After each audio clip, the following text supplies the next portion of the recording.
Test, test. What is going on, everybody? Welcome back to the channel. Please don't crash PC. We've had our share of crashes yesterday, did some driver updates today, updated graphics driver, updated Chrome again, did another thing with that. So fingers crossed. I'm running everything full bore. I'm running Volanta and the vertical stream because I want to try to keep everything as normal as possible. So if I keep getting crashes, maybe I can start isolating maybe Volanta or something else. But right now, we're going to keep our fingers crossed. Let's hope we don't have any issues. But welcome in. Thank you for joining me on this Friday afternoon, day one of PMDG being released here in a Goal 737-800 ops. We've done a ton of Santos Dumont. We're going to somewhere different. SBVT. I don't even know what it's called, but Gus recommended it. He's a resident Brazilian, so we're going to fly up there. I do have some sceneries, albeit this is a 2020 scenery for both. They appear to be updated for 24, or at least compatible, quote unquote, compatible for 24. So we're going to give it a shot today. Should be a fun little flight. If all goes well and we feel extra spicy, we might do a short leg, the second return, maybe into Santos Dumont, just because it would be fun.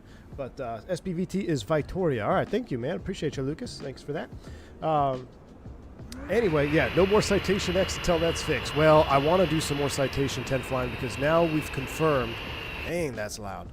We've confirmed that it wasn't the Citation X, although the Citation X did have some issues. Excuse me, Goal. Okay, cool. Interrupting my intro here. But yeah, now that I know it wasn't the Citation X entirely, we're going to go back into it. Now, I did have some FMS issues, but I uninstalled, reinstalled it. I think that is fixed. So our fingers are crossed. Everything's ready to rock and roll. I'm excited for this flight. I hope you guys are too. Hope you're enjoying the 737, and it's going to be a lot of fun. The more I study this aircraft real world, the more I'm finding little things that are modeled that are cool. I might highlight a couple more things. So just like little things that you would never test unless you were in an abnormal situation, and we tested a handful of them yesterday and they worked out, and it's awesome. I love the simulation. So Chancer ND 3494, thank you for the 42 months of support. Howdy, Captain. Been a couple of years since I got to catch a stream live. Well, welcome in, man. Glad to have you here live for this one. It should be a fun flight. We're lifetime, live weather, no historical stuff. We're lifetime, live weather. Winds are a little bit gusty, so it's going to be a fun flight. Glad to have you on board. RC Flyer, good to see you over there on the vertical stream, checking in. What's going on? Good to see you. Canadian, my man, 2 years of support. How are things going, man? Hopping back in the sim shortly. Just came to say Merry Christmas. 2 years already. Got to do V1 cuts and circling approaches. Identify, verify, and feather, Canadian. That's awesome, man. Thank you for the 2 years of support. And go in there and crush that sim. I know you will, man. I know you will. Okay.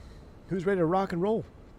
I am. Let's go ahead and reset the drone cam. Let's get this thing booted up. Now, I did notice because I'm in a different variant, I have to do some modifications in the FMC. I want to put my start switches to continuous and probe heats to auto. Those will be the two things we'll change. Other than that, remember, let's go ahead and take it from the top. We're getting good at our flows. Somebody start the chrono right now. It's 11:46. So we're going to get to the cockpit here. We're going to hang our Rendazzo hat. We're going to check for our circuit breakers. We're going to check the emergency equipment, crash acts, required documents all on board.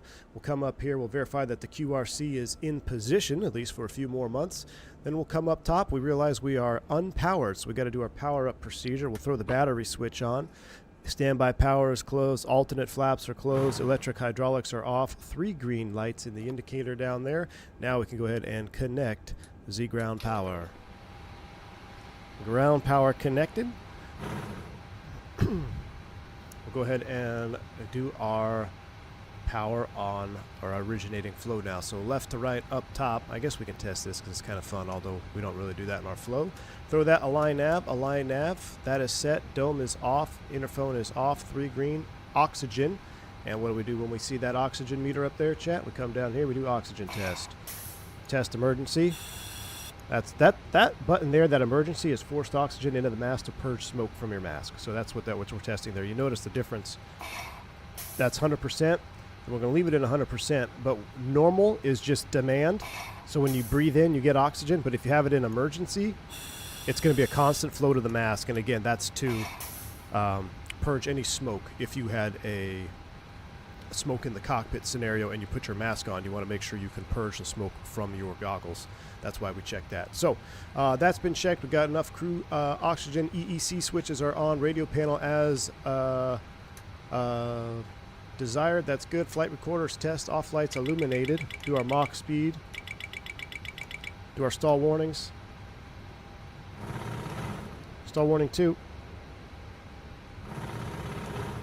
Okay, with that done, we're gonna. I kind of been combining 2 flows, but a couple things we need to check is we're gonna make sure our hydraulics are off. We're gonna come down here, and this is where we'll do that hydraulic check initially. 92%.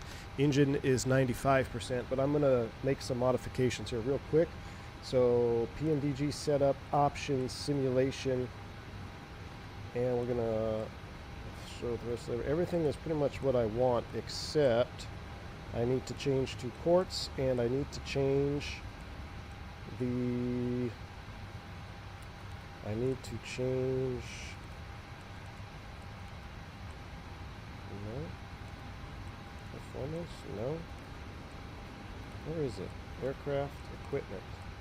We need to change... Auto ignition. Yes. And we need to change window heat green. That's correct, but we need window heat auto, or probe heat auto. Let's use regular lights, old school lights today, original lights, and then old style cutoff switches, short per field performance, yes, yes, auto probe heat, flight test, no, carbon brakes. Okay, that's all we needed to change. Wonderful. All right, back to the main menu. So we've checked that. Now we can see we have, we'll go back to engine. Engine should have 95%. Oh, I forgot that. That's okay. Should be 12 quarts, right? System, verify the hydraulics, which are good right there, 92. Back to the engine page. Come back here. We'll set the parking brake. Park brake is set. And then we would come all the way down here, check the emergency gear hatch. Now with that done, now we can go ahead and do our traditional flow. We'll go ahead, everything's covered in flight controls. The yaw damper is on, and extinguish. Spar valve lights are low dim with the blue. We got 4 low pressure lights, that checks. We can check APU gen is not on. Beautiful. Ground power is. Drive lights, ground power, gen off bus lights, all normal. Emergency exit lights, chime seatbelts are off, that checks. Window heats, we're going to get those on. Window heat 1, 2, 3, 4. 1, 2, 3, 4. Amber's all the way across on the auto heat, that checks. Electric hydraulics are off. CVR test up to 5 seconds. Boom, there it is. 0, 0. Voice recorder auto trim air is on. Oh, it's actually nice and toasty out here. Might have to get the air conditioning on early. Bleed valves are set as required right now. That looks good. Flight altitude, I didn't check. We'll have to come back and set that. We'll get the logo light on. And we are in steady state. Coming down here, nose wheel steering switch. Oops, we skipped one, chat. Let's get terrain up. Magic barrel ref, we'll hit that. Let's go ahead and pull up the barrel. We'll set, what is it, 2,600 feet. So we need to set 28 hundo in the barrow.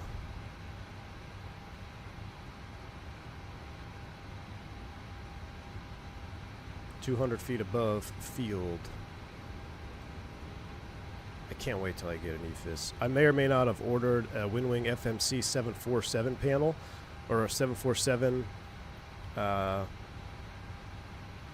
FCU panel, because, not FCU, what am I trying to say?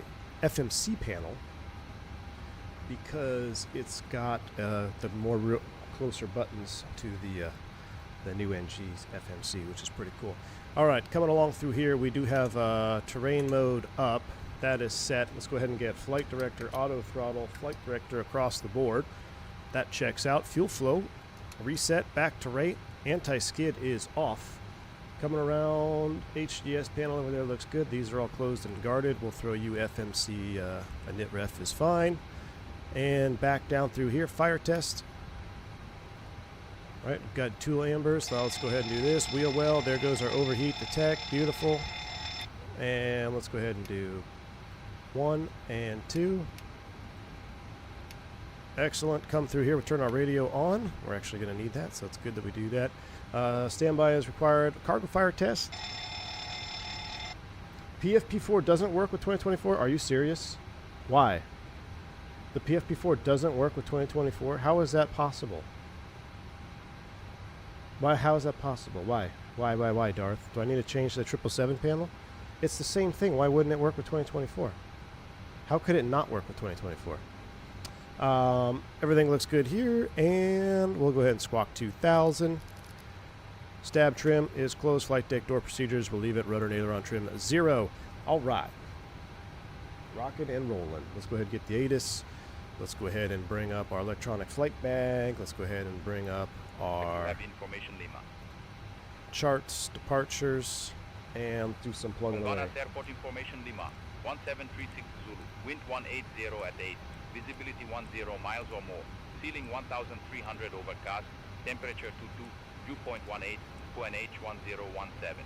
Landing and departing runways 17 right, 17 PFP left. Works in Mobi flight? Okay. Level 080, advise on initial contact, you have information Lima. Information Lima, wonderful.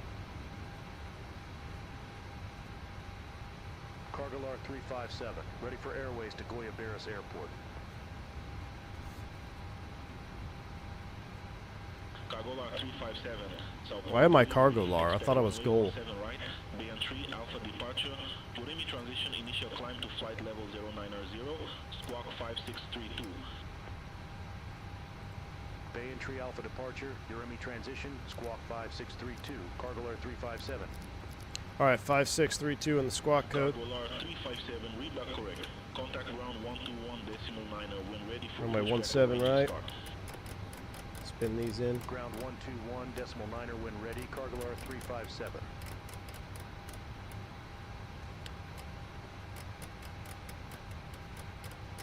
The screen wasn't working last night, but they sent out an update. It's working now. Oh, are you talking for the PFP for the 7.4 panel? Is that what you're talking about? All right, let's activate, execute. All right, we got our route in there. Now, let's go ahead and try to do what Tutka was saying. Click on the screw to bring up this thing. Very cool. SID. We're on the Bayan 3 Alpha. Bayan 3 Alpha. So we go departure arrival index for runway 17 right, Bayan 3 Alpha. And if we look at our flight plan, we're going out to Uremi, execute, back to index, arrival, SBVT. It's been requested that we land on the RNAV runway 6. Gus, are you here yet? What RNAV is the best one? Let's go to arrival, approach, and runway 6 is what we want to land on for juice, unless for some reason the winds do not cooperate. We got a Yankee, that looks mid, a Papa looks mid, an RMP Romeo looks much better, and Quebec, what do we got here? A Romeo, we're kind of coming from the wrong direction for that one though, that's the problem.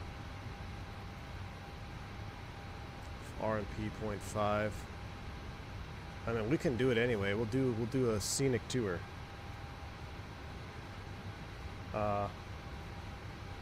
Let's do a scenic tour, right? Well, let's do RNP. That's the requirement on this one. RMP 1. Let's do RMP. Tam 3927, ramp 24 taxi at pilot's discretion. 1.5. So we're gonna do ramp 24 taxi at my RMP discretion. Quebec. 3927. RNAV Quebec 6. Passerito 2252, Sao Paulo grounds, pushback and engine start. And you'll get the transition from VT04. Pushback approved, face southwest. Oh, from right here, 014. VT014. That looks good. Arrival, Micam 1 Bravo. Mike 1 Bravo from Toga. Execute that. Wonderful. Legs are set. Go back to init ref. Let's go ahead and get rid of view. Well, actually, reserve fuel 2.5 plus 4, call it 2.9. Reserve fuel, cost index of 7. Let's not do that. Let's do cost index of 50. Cost index of 50. Cruise altitude, flight level 38. Oh, that's the alternate route, 380. Our filed flight route altitude is 35. 350. 350, and let's go ahead and throw this up top. 350, and then we need the landing elevation in Sal Vitor, whatever this is, 13 feet. We'll throw it at, we'll round up to 50, right? Because I think airport elevation was 40 at 13 on one side. All right, that checks. Okay, flight planning seems to be done. Now, how do I put it back here, Gus? Or Tetco, how do I get rid of this now? How do we bring it back to where she belongs? There we go. All right. Weight and balance. We're going to load plane from SimBrief. Since we are loaded from SimBrief, 18.7 is on board. We do have some center tank fuel, so we're going to get our fuel tank pumps on. Center tank pumps on. And APU start. Double clicked it there. Alright, now I can play. Quebec and Romeo, same procedure, just mins. Yep, I took the higher ones. I could get everything but the screen to work in the PFP4, but that's easy, just mapping buttons. Really? Why wouldn't the PFP4 not work like everything else? Runway 17 right, taxi at pilot's discretion. Mike Besser, I'm assuming you saw that. Oh, I'm talking about X-plane. Taxi my discretion, pass radar 2252. Alright, let's bring in our zero fuel weight, 131.2. We can execute that. N1 limit up here. Takeoff, we're going to leave you as such. I'm going to double check we're doing flaps 5. Bring in our CG of 23.7.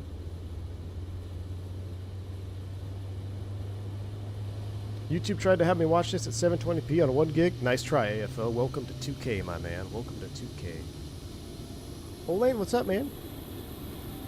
Are notifications active? They should be. Did I miss something? Hopefully I didn't. Alright, APU up and running. We'll start the chrono. And I tell you what, it's a little bit dark underneath the clouds here. Let's get some juice lights on. Juice up the pit here a little bit. Panel lights coming up, a little background panel lighting. These are pretty good up top, but alright, chrono is on for 3 minutes. We can get the bleed, but what we can do is after everything is complete, we can do our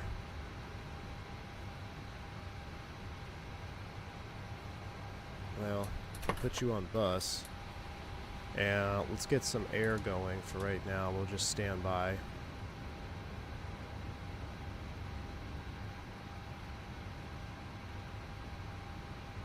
And we'll wait. Let's go ahead and run the before start checklist to the line. All right, parking brake is on. Oxygen check. Navigation, transfer, and display switches normal and auto. Window heat is on. Pressurization auto and set. Terrain display selected. We'll throw it up on both sides. MCP. We got to hold it there. Let's check our speeds for the MCP. Check our speeds and flaps. So go back to our TPS. What are we looking at? Should be flaps 5 out of here, right? Oh. Uh-oh. We're limited. Bleeds off. Remarks max one-way rate exceeded. That's not good. Okay, so according to that, it was exceeded. Let's see if we can't do something here. Takeoff, import from OFP, select runway 17 right.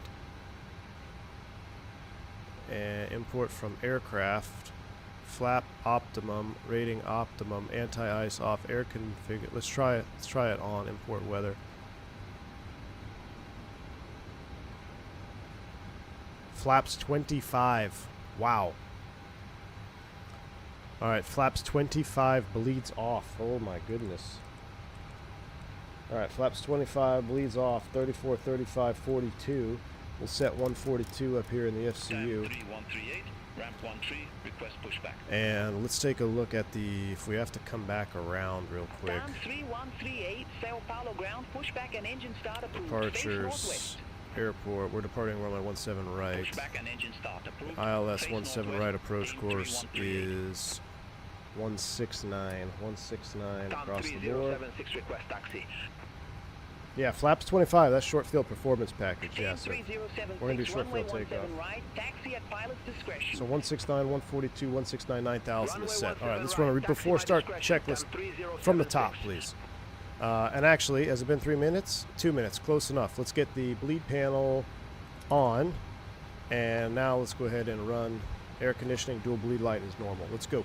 Parking brake set, oxygen check, navigation transfer and display switches, normal and auto, window heat on, pressurization, auto and set, terrain display selected, MCP set, displays checked, auto brake, RTO, fuel quantity and distribution, 18,700 pounds and checked, CDU checked, engine start levers cut off, transponder TARA, aileron rudder trim, 00, departure briefings completed, fasten seatbelts on, APU is on buses, fuel panel set, flight forms AML onboard aircraft accepted, Delta Hotel Echo Fox, PEDs off, we're to the line, and Captain forgot to turn the seatbelt sign on, so that's his fault. Alright, Go 1572, Sao Paulo ground, hold we're position cooking, we're for traffic. cooking. We pretty much got everything done, right? Yeah, we're ready to go. So, before start flow, before I do that, let's close everything up. Ground ops, 3138, request taxi. let's go release, 3138, runway 17 right, taxi at pilot's discretion. release, Runway 17 right, taxi my discretion, time 3138. remove chocks. Jet bridge has been pulled back. And door management. TAM 3138, Arm all. hold position for company traffic. I'll call you back. Doors closed and armed. Hold position for Before traffic, start time check, let's below the 3138. line. Alright. Heaters, hydraulics, TAM 3138, bleeds. continue taxi. Auto open, auto. Door lights are out. Anti-collision is on below the line. Oh, flight deck door, check that. And associated. Cool. Below the line. Probe heat on. Hydraulic panel set. Doors and windows closed and locked. Anti-collision on. Pushback and engine start approved. We're ready. Face northwest. Pushback approved. 60 minutes from start to flow. Ready for push. Nicely. Hey, John, we're getting there, baby. All right. We're getting there. Cargoler I like it. 357 at gate 10, request pushback. I like it. I like it. I like it. The biggest reason I'm tempted to get this aircraft is because I don't have iFly, and $30 is less than $75. Well, that's a good point. You could look at it that way. I'm 30 minutes faster than full flap sim. Cargo lot 357, Sao Paulo ground, pushback approved, face northwest. All right, Alt P, Pushback brakes approved, released, face cockpit northwest, ground cleared Cargoler push. 357. So why are we cargo lar? What is GOL's ICAO code, Gus? Is it not GOL? 2252, hold position for traffic. Hold position, passenger Oh. 2252. Hey, we need yoke. We need to connect the yoke, chat. TAM 3138. Oh, hold Golf position Lima for company Oscar. traffic. I'll call you back. That's all right. Hold position, time 3138. Whoever cargo lar is, that's who we are now. TAM 3138, contact Sao Paulo Tower 118.05. Contact tower 118.05, time 3138. Yoke initialized, and we are pushing back. Let's go ahead and turn to. Go 1572, runway 17 right, taxi at pilot's discretion. Runway 17 right, taxi my discretion, goal 1572. Cockpit to ground push complete, set brakes. Goal 1546, Look at that, ramp that's 27, awesome. Request pushback and engine start. Brake set, clear disconnect. Show me the pin out front. Go 1546, Sao Paulo ground. Spar valve pushback lights up approved, face northeast. and extinguished. Pushback and engine start. EGT's on the rise. I'm going to close this cockpit door.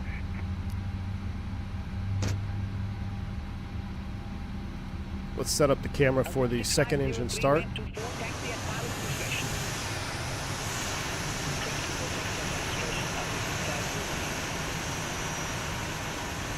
Oh yeah. Go 1572, hold position Grounding for one. traffic. Hold position for traffic, go 1572.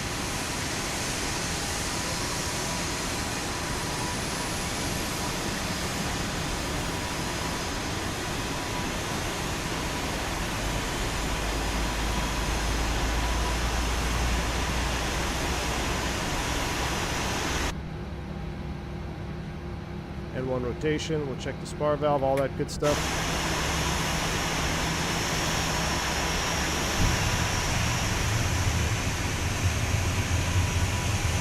I'm picturing Boris standing right there holding the microphone. Man, did you guys see the Echo 19 video with the L1011? I cannot be more excited. I am so hyped for that now.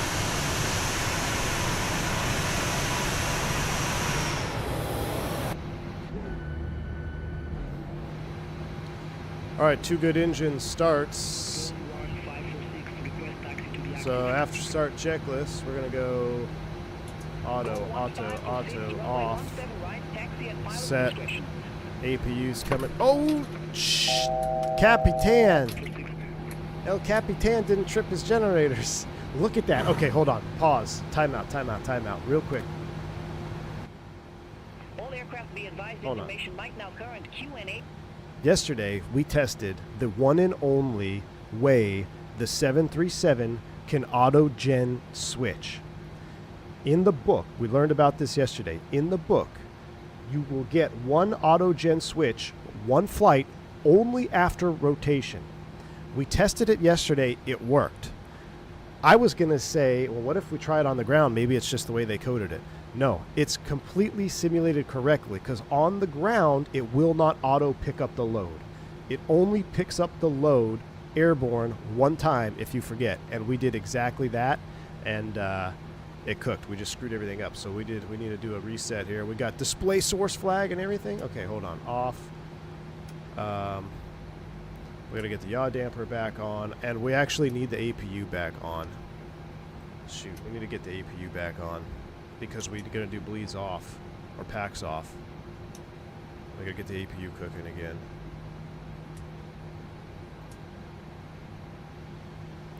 How do we get rid of the display source flag?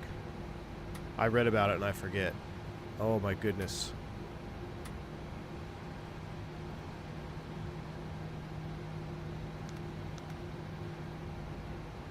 Gen 1, Gen 2, we're on Gen. Give me a second, guys. We screwed up here. It should disappear. There it goes. It's gone. All right, cool. Man, El Capitan, you got to flip your generators over. Rookie hour over here. All right, APU is coming back up. The low oil pressure light is still on, though.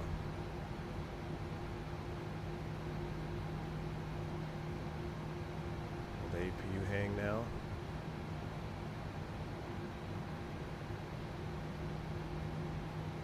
Let's go ahead and just shut off the APU for a second.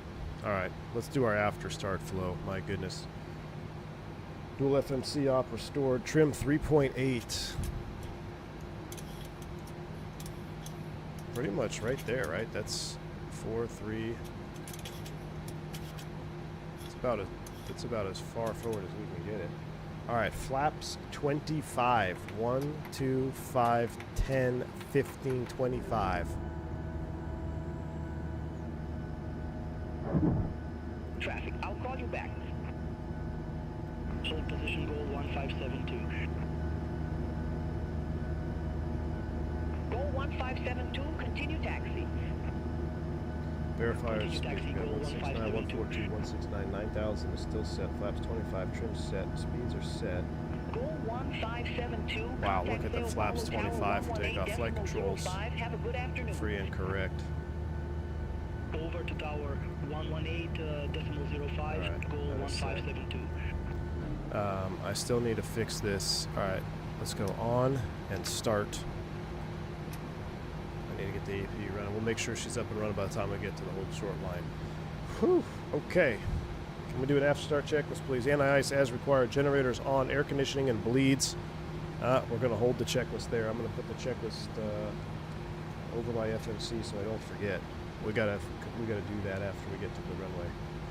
Cargo R 357, taxi for departure. Cargo lot 357, runway 17 right, taxi at pilot's discretion. Runway 17 right, taxi my discretion, cargo layer 357.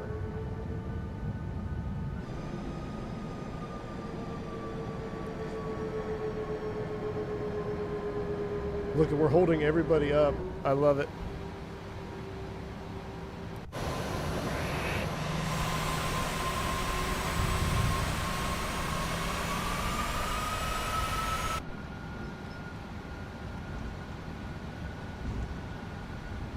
I think we got like a 30-knot wind up the tailpipe, Nabil. It's blowing the heat forward.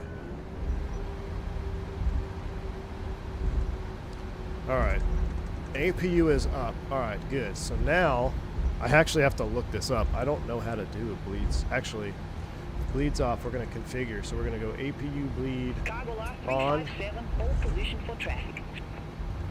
Engine bleeds Position off. for traffic, cargo layer Right? 357. And then we're gonna go isolation Connect on auto. November Bravo. At All rank right, 1, packs are set. request pushback Engine and bleeds are start. off. Azul Connector November Bravo, Sao Paulo ground, pushback approved. Face northwest. All right. After start checklist. NIS as required. Generators on. Air conditioning and bleed set. Flaps 25 set. Flight controls checked. Recall check. Goal Taxi 1546, checklist contact complete. Sao Paulo Tower I 118. guess we're behind this guy. Over to tower 118.05, goal 1546, bye-bye. Cargo lot 357, contact Sao Paulo Tower 118.05, bye-bye. AOM supplementary. I know. I gotta look it up. I gotta look it up, Turks. I'm 118.05, gonna look it up here. Cargo layer I 357. just didn't want anyone else to cut us off. All right. Goal 1572. Contact Sao Paulo Control 119.8. Let me look this up. Real life. Contact Sao Paulo control 119.8, goal 1572. 103079, wind 180 at 10, runway 17 right, clear to land. Runway 17 right, cleared to land. Cam 3079.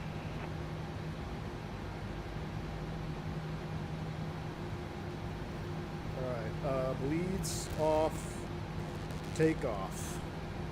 Alright, here we go. Bleeds off, takeoff. Configure AC bleeds after engine start. Right pack switch to auto. Isolation valve closed.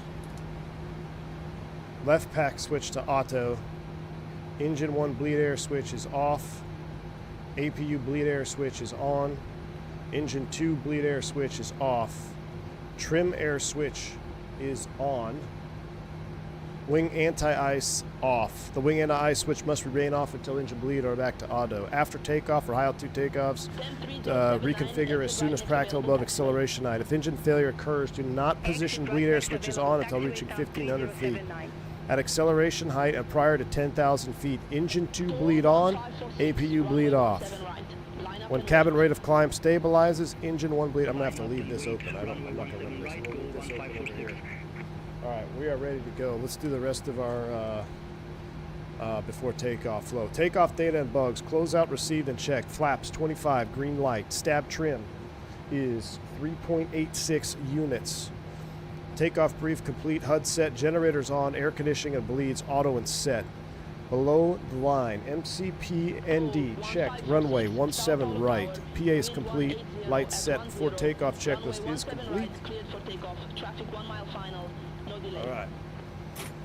We're ready. So after takeoff, before, it's engine 2 bleed and then APU off. All right, we're cooking now. Look at that. Real procedures. Cargo lot 357, continue taxi. Continue taxi, cargo layer 357. All right, here we go. Cargo layer 357, holding short, runway 17 right. Cargo lot 357, runway 17 right, line up and wait. Line up and wait, runway 17 right, cargo layer 357. Cargo lay. That sounded exactly how I would say that, actually. Cargo lay. Goal 1513, Sao Paulo Tower, continue. Wow, look at this scenery. This is pretty cool. We might have to fly back here one day. I've never actually flown with this scenery. Sao Paulo Tower, wind 180 at 10, runway 17 right, cleared for takeoff. Runway 17 All right, right, here we clear go. for takeoff, cargo layer 357. I don't want to waste any runway here, though. Goal 146, contact Sao Paulo control 119 decimal The 8. engine sounds different, so I updated to the release version. Don't they sound different today? So this is my first stream with the release version. Yesterday's stream we were still on pre-release. They're a little bit more whiny. Yeah, Vodka, we flew here, but I never had the scenery with it. 17 right. All right, here we go. That's a terrible lineup, but that's a captain problem. All right, here we go. This ought to be fun. All right, before we blast off, final flow, everything's good. We're going to be LNAV or VNAV off the ground as well. 142 is set, and we're ready to rock and roll. All right, sounds are coming all the way up. Let's do this. Spool them up. 40.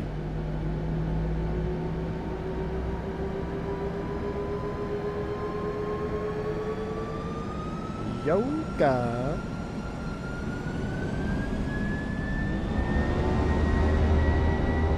Nice.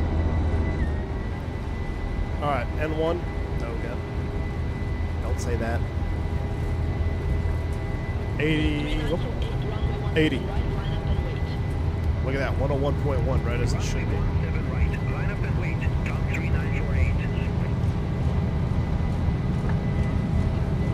V1. Rotate.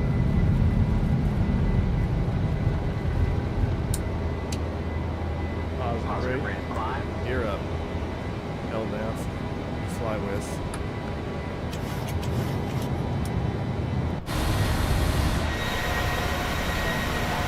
Oh.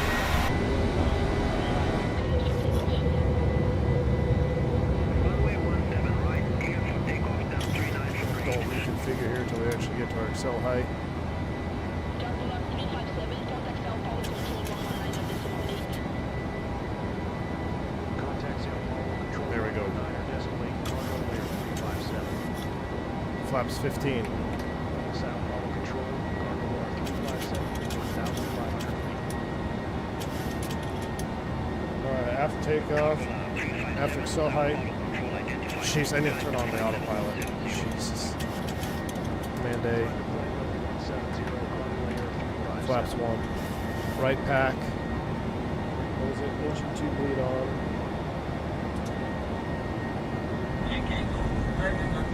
APU bleed air off. A little tip from the big bosses give to the acting component. The Pops up. 737 is so juicy. Hey, my bad. Thank you, whoever that was. I'll have to double check for that bank angle check. I'm real busy right now. Give me a sec. Alright, flaps up.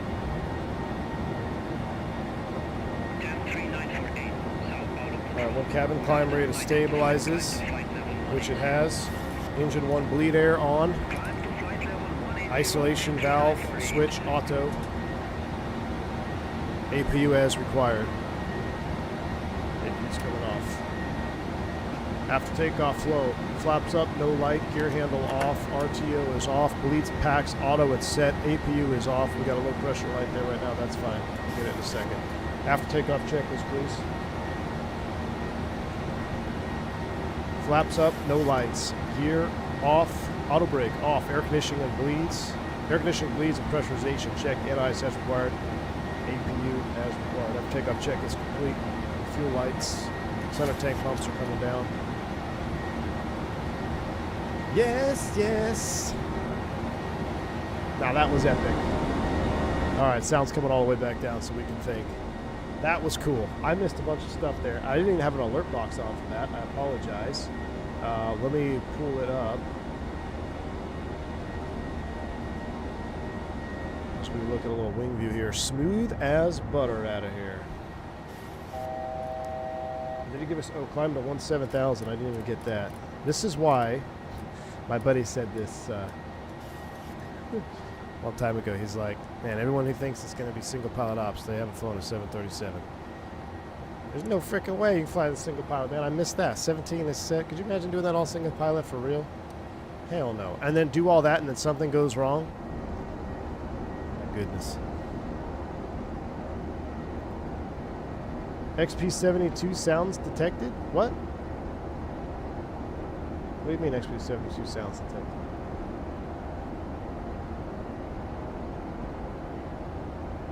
Alright, I gotta connect my... Hopefully this doesn't crash my stream.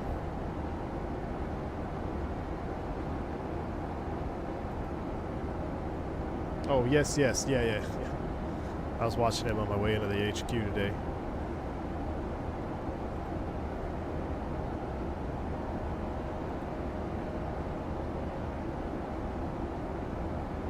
I feel the juice.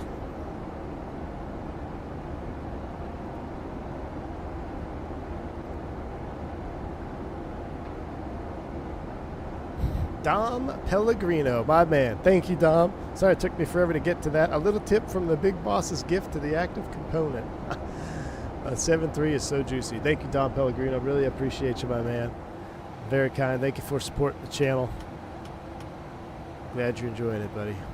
7.3 is juice. I mean, how much fun was that? The Airbus would just be like, all right, autopilot on, tray tables out.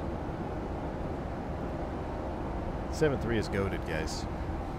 How's the 7.3 type rating going? It's going, man. Marty, we're in training. We just did something a little different today. We did a bleeds off takeoff, worked flawlessly. We also did some testing yesterday about trim and auto slat deployment, which all were modeled. So it's awesome, man. I love doing this hand in hand because I'm learning the airplane, and at the same time PMDG released the airplane, so I'm able to kind of put everything that I'm learning into practice. So it's pretty sweet, man. Pretty sweet. 7.3 has no room for you to eat. That is true. XP's going to come in with the copyright claim. I know, Diabetic Lab. Whew. You should do, we got to hit some like button. We got to hit the like button. We got 80 likes in there for a bleeds off takeoff out of Sao Paulo. That's mid. You guys can do better than that. Sounds like you don't want to go to Santos Dumont. Man. Block of cheese guy begs to differ. I'm sorry I can't hear you over the sound of my tray table. Need to wrap up the training and fill your head with MD-80 stuff again. Dude, Classic Jet Sim, if you guys didn't see it, Classic Jet Sim flew the updated MD-80 yesterday. And it looked, or was it yesterday? I don't know, I saw the video yesterday. I don't know when you actually flew it. But dude, it looks like it's ready for prime time. And it actually sounded pretty good. I'm a little bummed that the sound set didn't work, but then when I listened to your stream, it actually sounded pretty dang good, default. So 350, up we go.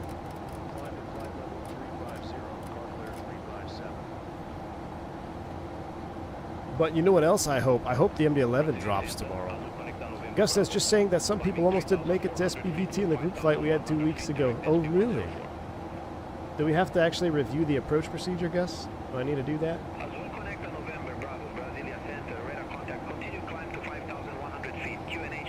All right, 350 is set. 2410, what is our plan? We're going up to 350 in the box. That checks out. We're looking good. 14 knot tailwind this morning.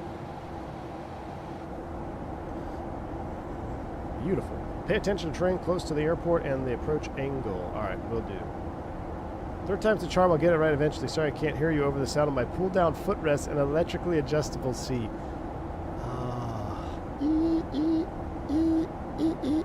Yeah, I know, man. I am going to miss the electrical. I think that's going to be the worst part of the 7.3 is not having an electrical seat config. I did A-Wind. Super excited about L1011 picks and the Echo 19 audio. I am so excited because knowing that they're actually going to have Echo 19 and he was doing the TriStar experience, so we're going to get recordings from one of the only 2 L10s flying in the world. So I am just hoping I does this bird justice, so we actually have captured a relic in history. And by the sounds of it, it looks like it. And the screenshots they posted look great. The FMC or the PMS INS nav they had looked amazing. So I am so hyped for that. I am more hyped for that than the MD-11 update by a lot. Can you please explain the pressurization gauge? 2 sausage dogs and a basset hound, my man. So there's actually, I think there's 2 pressurization gauge options, right, in this, or is it pressurization panel? So the quickest way to explain this pressurization gauge is first you have to kind of understand what is being done to the airplane in order to pressurize, and what does pressurize even mean. So what we need to do when we fly up high altitude, there's little oxygen, so we need to cram the cabin with pressure so we on the inside do not feel that we're way up there at 35,000 feet. The problem though becomes we can't just keep the cabin crammed with enough pressure to pretend we're at sea level. We're going to have to give a little bit. And typically, cabins are going to pressurize with enough pressure where your body is going to feel like it's sitting around, depending on the airplane, 6,000, 7,000 feet, maybe 5,000 feet on some airplanes. So what has to happen is we need to fill the cabin with air, and we need to build up pressure on the inside of the cabin until we reach the designed limit of the fuselage. And when we reach the designed limit of the fuselage with pressure, the cabin altitude is going to continue to increase until we reach our optimum pressurization schedule. It probably doesn't make a lot of sense. But looking at the gauge, looking at this pressure gauge right here, we have two needles with two sets of information. We have a cabin altitude, which is this inner ring, and this is exactly what it sounds like. This is what we feel like we're at right now. Right now, we feel like we're sitting at 5,000 feet because we filled the cabin with air, and we're continuing to fill it with air, but we don't just want to lock it down because what would happen? Our pressure would build too rapidly. So there's a balance between increasing the cabin altitude and the exterior needle here, which is the differential pressure. Differential meaning the pressure difference between inside and outside. So the pressure is going to keep rising slowly. The cabin altitude is going to keep rising slowly, and this is indicated by this gauge here. It's got its own separate gauge. This is the vertical. Think of it as your vertical speed, but just for the cabin. So like, you know, when you climb descend at 500 feet a minute, this is doing the same thing, except it's telling you what the cabin is doing, not the aircraft climbing in altitude or descending in altitude. It's telling you what the cabin is doing. And the reason that this gauge is important is because if you climb too rapidly, you're going to get some discomfort. If you depressurize rapidly, that will be very discomforting. But more so, when all the wizardry behind this panel goes to manual mode and we need to manually control how much pressure we have because the automatic protections and the automatic system has failed, we need to know how fast we're actually moving this pressure gauge. And that's why this gauge becomes really important when we are in manual mode. And we might have to do, once I do the pressurization CBTs on the 7.3, so I haven't done those yet, that's very similar to the Airbus. And most jetliners pretty much all have very similar pressurization, except the 7.8. Maybe we'll do manual pressurization video or stream. But what's happening too in conjunction with this is there's a valve on the outside of the airframe. Right, where's the outflow? Right here. This is called the outflow valve. So the engines are pumping in pressurized air to the fuselage, and if the pressure gets too great, this outflow valve is going to open, and it's going to relax the pressure in the cabin or release the pressure, and that valve is going to control how fast or how slow we feel the climb and altitude.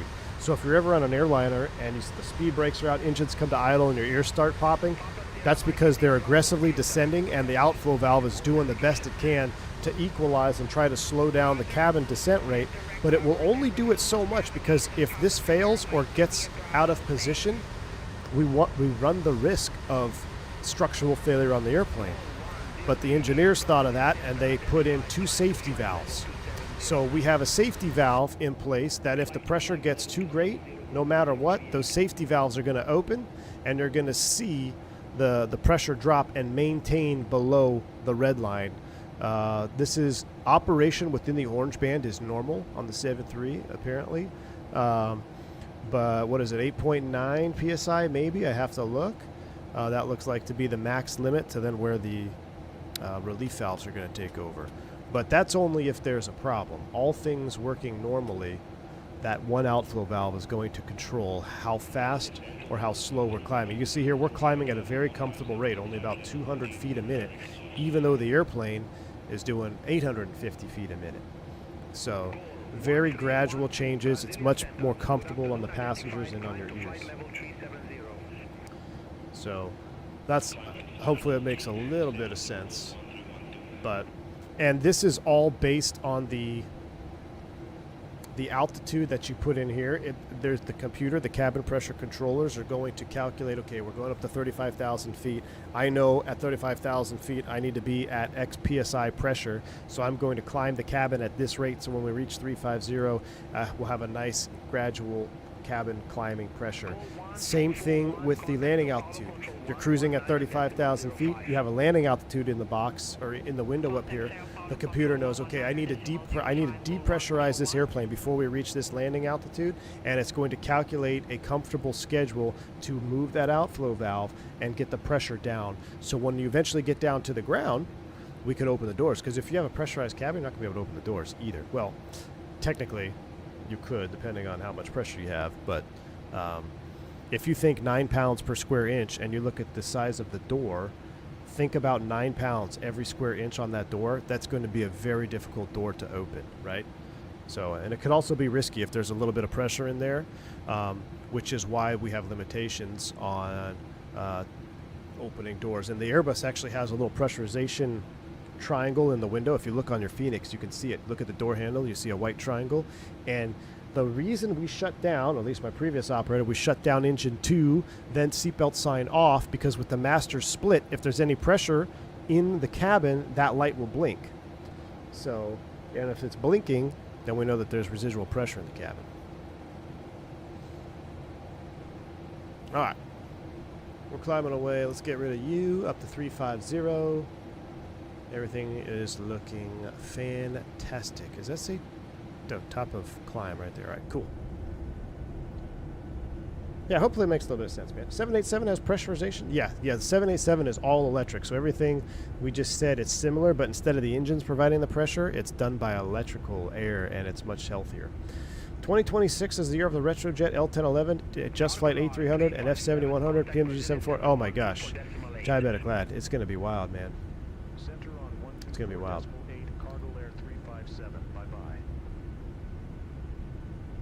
So when I fart in the cabin, it goes out the outflow valve. It will eventually. The airplane pressurized slightly for takeoff, also to avoid unpressure pressure bumps in your ears. Correct.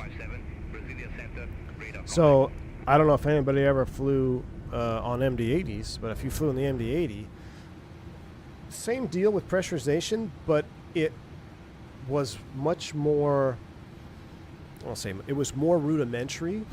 And if you were super aggressive with the throttles, you could actually feel it in your ears more. So I remember distinctively sitting in the back of the MD-80 one year, taking off. I was coming back to Dallas, I think, and I kind of had a head cold. Man, as soon as they powered up for takeoff, the pressurization valve closed and tried to pressurize the cabin, and immediately massive sinus pressure in my head. Extremely uncomfortable. Dig into the bag, get the old Afrin out, and try to clear the blockage. But yeah, it's MD-80. The older airplanes, pressurization was, let's say, less forgiving in terms of passenger comfort. They've always been it's a relatively simple system when you understand what it's doing. It's complex in its entirety, but what it's doing is it's really just maintaining pressure inside of a vessel. And if it gets too much, it will release an emergency valve. If it goes opposite, airplanes cannot withstand, we're not submarines, right? So we cannot withstand a lot of pressure from the outside in. We don't want to have that inverse. And it also has a safety valve for that as well, because you'll end up like that one Titan submersible, right? But now that's where subs are different, where submarines, their pressurization, quote unquote, would be opposite, right? They're meant to take a lot of pressure from the outside versus airplanes where we got to put a lot of pressure on the inside. Can you discuss autopilot, auto throttle modes regarding climb and descent? It tripped me up most compared to the Airbus. What do you mean autopilot, auto throttle modes regarding climb and descent? You mean VNAV? I haven't done the VNAV CBT yet. It's an hour and 52 minutes. So no. Delta P is the change in pressure. So it's the pressure change.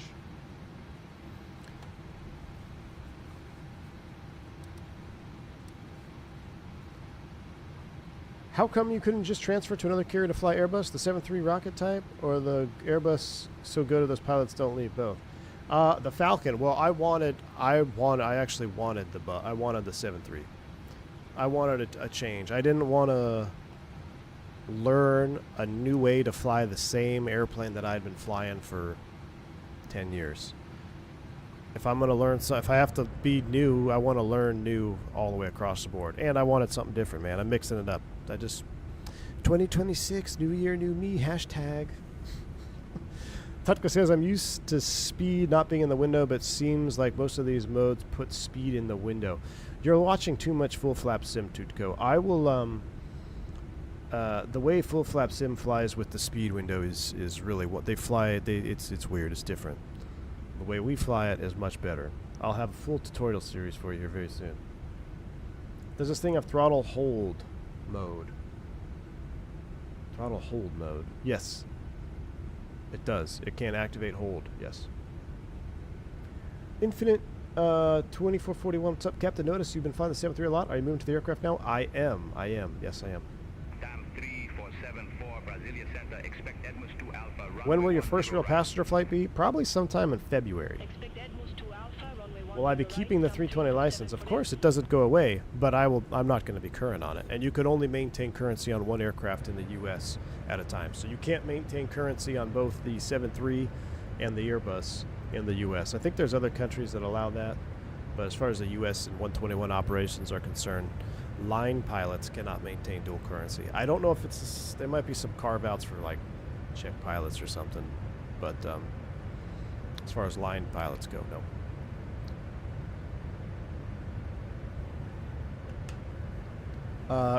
C propellant, because the Airbus is better design and was not designed in 1960.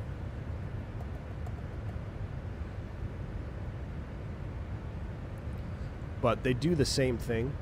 But you got to remember, the pressurization in this airplane was literally one of the first ones ever designed. Apollo. Well, Nomadic is not a 121 operator. They're not a 121 scheduled air carrier. They're I think they're Part 91. They're just charter. They're not even charter. They're just Part 91. That's a whole different ballgame. You can be Part 91. You can fly whatever the heck you want to fly. 121, Federal Regulations 121 applies to airline scheduled operations in the U.S. It's a completely different set of rules than anything else.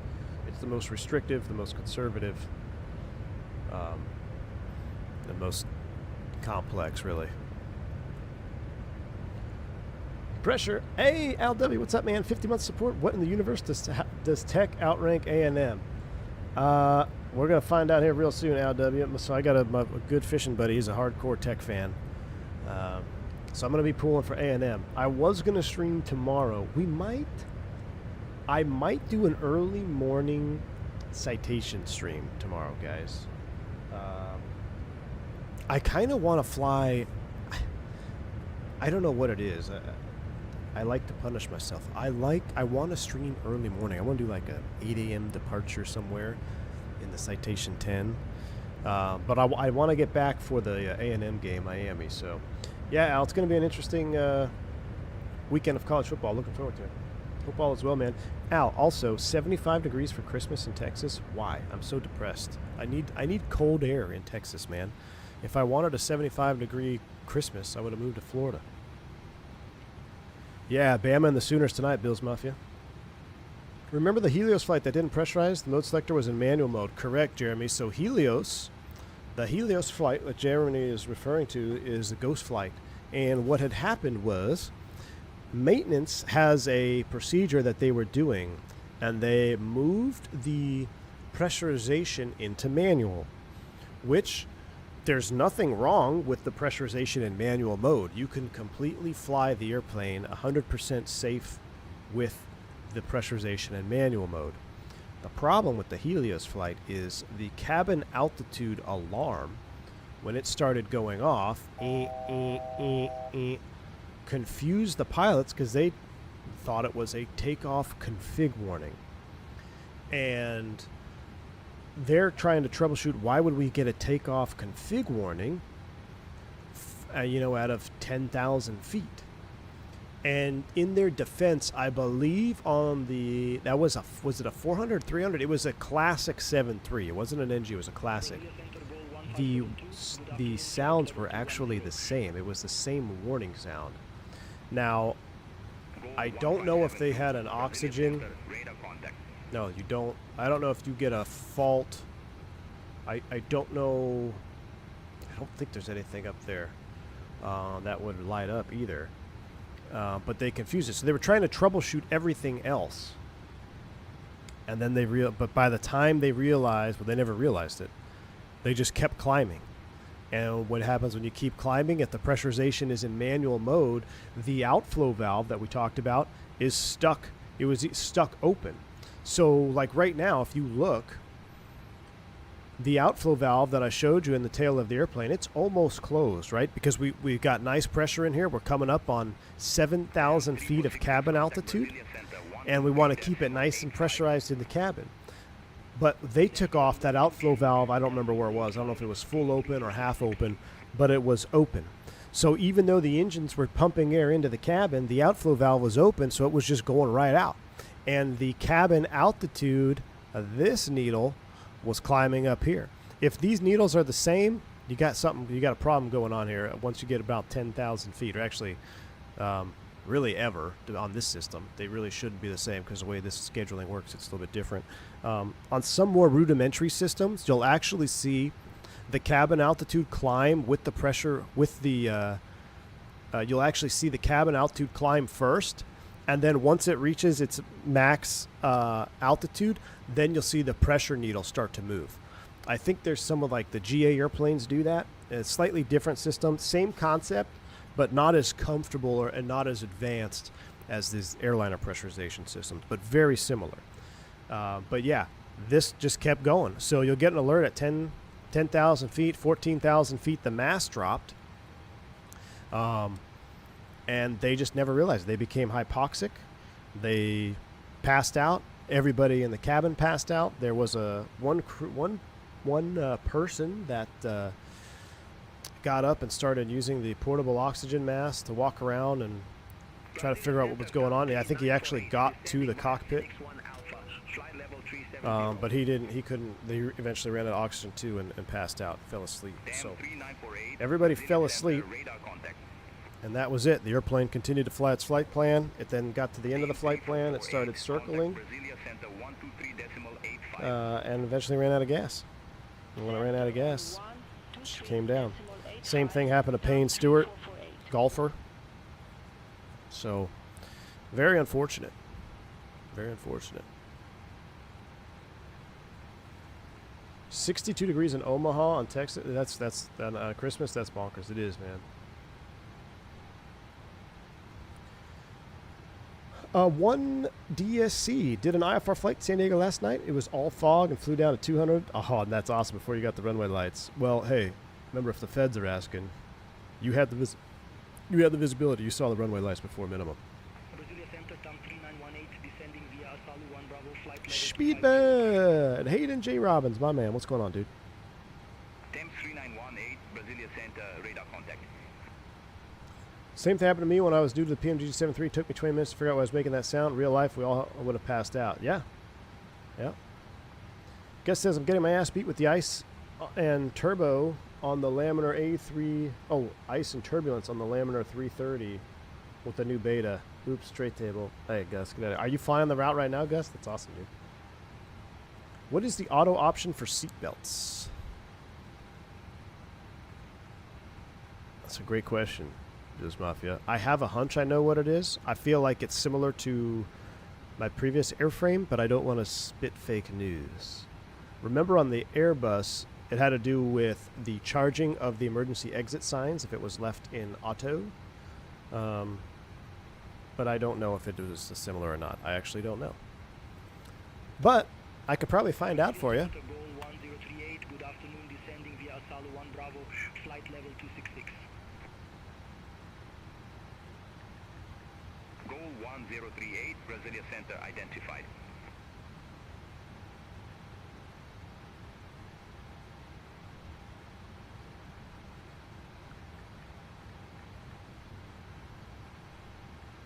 Let me see. Let's go to, oh. Full screen cam. Let's stay kind of a vibe up here, cloud surfing. Jump seat view. Azul 4077, contact Galeo information, approach 131.825. Contact Galeo information approach 131.825 Azul 4077.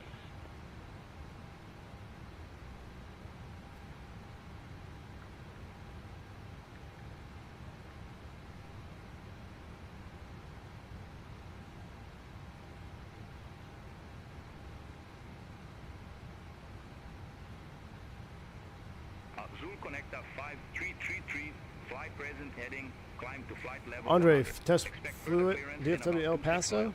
seconds. Nice, man. Fly present heading, climb to flight level 100, Azul connector 5333.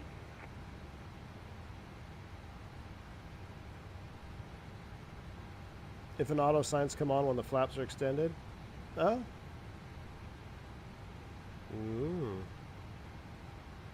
Maybe.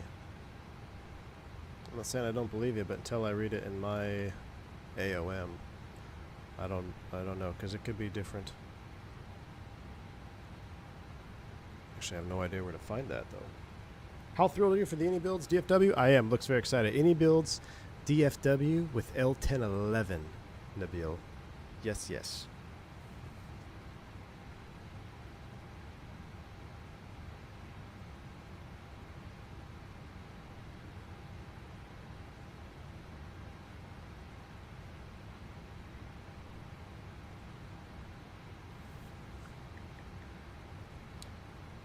Man, I can't find this anywhere in here.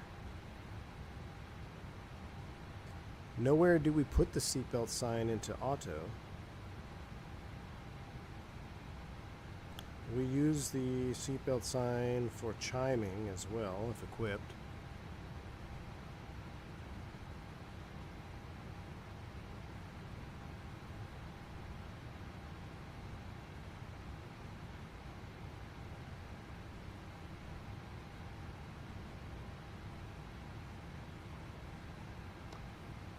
ASM. Oh, and the ASM. Yeah, I forgot about that.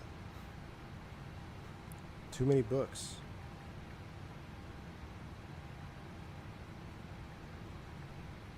Brasil Center, goal 1312, good afternoon.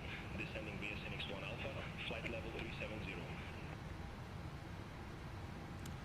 Goal 1312, Brasilia Center, radar contact. Radar contact. Ah, holy moly. No, fasten seatbelts. Off, the fasten seatbelts return to seat signs are not illuminated. Auto. The return to seat signs are illuminated or extinguished with reference to airplane configuration. So now I gotta check lighting systems. So go to lighting systems. Retractables.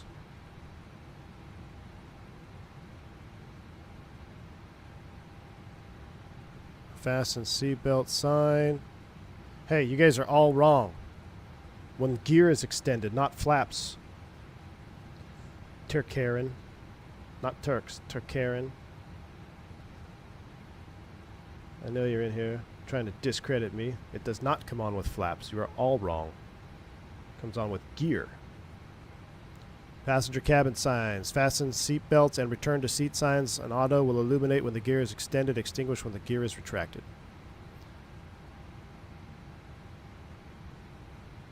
Unless we're in 3 Alpha Alpha, 3 Lima Bravo, and 3 Romeo Alpha to 3 Victor Mike. No smoking illuminated at all times. Indicate smoking is not allowed. No electrical devices.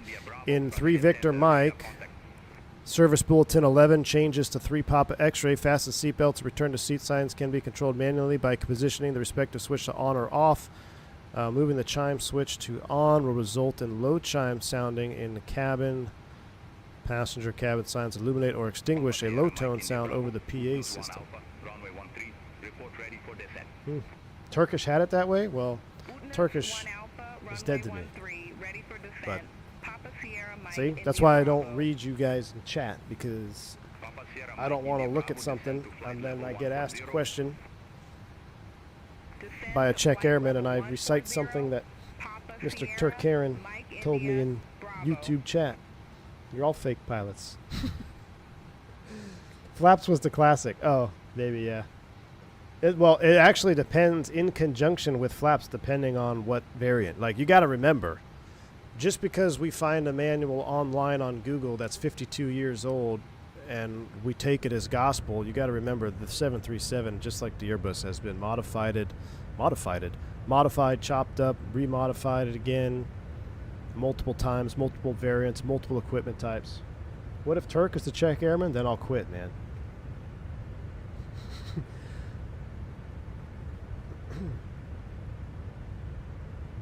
Nope, Turk air in the U.S., you're wrong. It's not what my book says. Imagine if Turk caused V1 to fail his check ride. Exactly. I'll have to come brick his PC. What is the practical application of seatbelt auto for foreign carriers so they don't forget? Probably Darth Rust. It's probably a fail-safe for foreign carriers. You leave it in auto mode. Jake YouTube, I hear that all the time from 7.4 guys that say that. Well, back on the classic.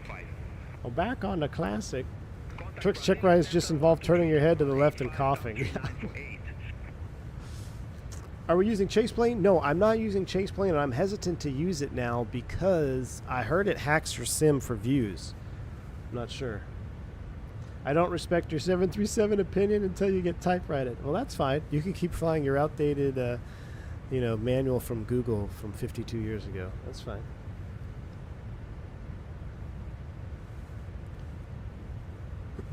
All right, we actually need to look at, Gus said we need to look at the chart here. We're coming up on TOD already. Oh, uh-oh. Let's call ready for descent, I guess. Cargolar 357 approaching our top of descent, ready for lower. Cargolar 357, Mike M1 Alpha, runway 02, descend to 4,000 feet, QNH 1012. Mike M1 Alpha, runway 02, descend to 4,000 feet, Cargolar 357. All right, 4,000 set. What were we on? The Mike, Brasilia Center, expect Mike M1 Alpha, runway 02. Expect Mike M1 Alpha, runway 02, goal 9790. All right, let's go ahead and do some work here. Turn the sim up a little bit. Let's bring this down here. Let's come over here. Let's go to here. Dam 3649, Brasilia Center identified. And actually, let's go plan mode. 40 is fine. Legs page. We're going to step through this. Brasilia Center, goal 1475. I really need an EFIS. Alright, VT008, Brasilia Center identified. VT047, Goal 1572, contact Brasilia Center 123. VT014. That must be on the chart, right? Yeah, Todet. So approaches. We're doing the RNAV. Well, they want me landing 6, but we're not going to listen to them. We're doing the, what did we decide, Quebec? Yeah, there's 014. Alright, 008, all the way in. Okay, cool. So, let's put you back for now.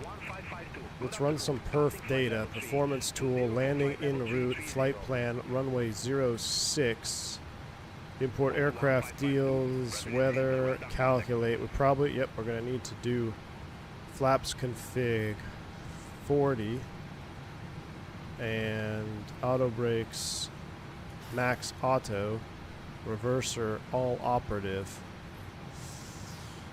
There we go. We're going to need to max it out. So we're going to be auto brakes, max auto. My goodness, never used that before. And you actually have to pull this out in the real airplane. See that? See how the switch moved out? You see that tiny detail? Again, tiny details, right?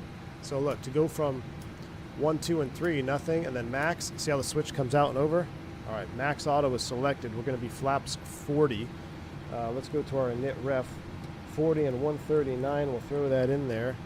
Wind condition down there is 090 at 14, 2829 or 88 at HG. We're on the descent. Go back here. We'll throw terrain mode on the FO side. Terrain on the FO side. I have weather on my side. Sam says, "What are we arguing about?" Oh, with Turk. Turk just thinks. Turkaren, not Turk S. Turkaren thinks he knows everything about the 7.3 because he found a Turkish manual from 1952. He's arguing Turkish Airlines is better. The captain who developed the IXG was given a demo and he said it worked with flaps, so I was just quoting. Oh, I got you. Hey, Jeremy, like I said, I'm sure there are some renditions that work with flaps, whether it's a different configuration or whatnot, but remember the principle of primacy. If I don't know it, I need to look it up in my book now so I can learn it right the first time. Because I guarantee you now, I'll never say flaps because I'm going to think of this question. I'm going to think how Turkaren tried to saboteur us. Just like, that's why I always, when we pre-flight the airplane, I'm always hanging Mr. Rondazzo's jacket in the closet, because when I go into the sim to do my first real pre-flight origination flow, I don't just want to sit down and start on the overhead. I got things to do. I got to, quote unquote, put the jacket away, check breakers, check emergency equipment, check documents, things like that. Has the 7.3 really changed that much since 1952? No, probably not, to be honest with you. Probably not. All right. What else we got? That's all good. I think we're pretty much set. For the approach, we're not going to be arming anything, right? It's just going to be LNAV in. A little bit high here. Let's crack the speed brakes. Let me go back to the charts. The final approach course is 056. We'll have it in just for references. 056.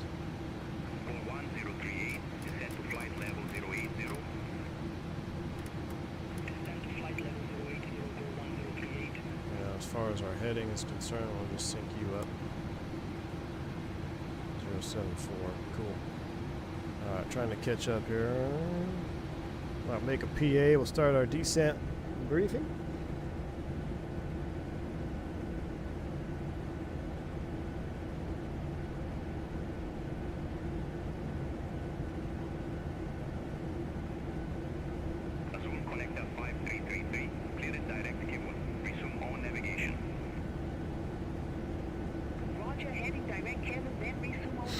AMD crash. This off. Alright, let's go full screen again as we are ready.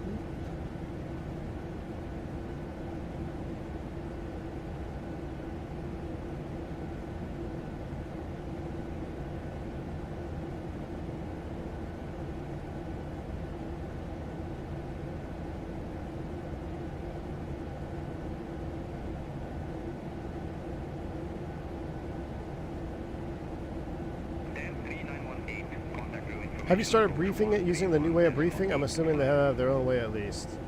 You know what? I haven't actually done legit briefing yet, Sam. I figure I'll get the lowdown when I'm back in the sim. I've looked at it, like what they want highlighted and stuff. Code TIMU2, 40% off for your first transplant.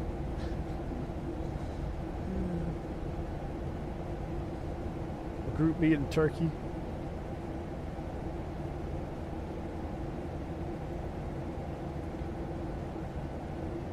Campy, you found a bug? What'd you find? 1038, contact view information approach 131.825. Contact drive information approach 131.825. Yes, yes. Look at the views coming down with the, man, beautiful day. Maybe we should go to Santos Dumont. Is the 7.3 turning your hair gray? No, that happened when I first upgraded. Have you done the motion set? No. The 10th is when we go back into Sims.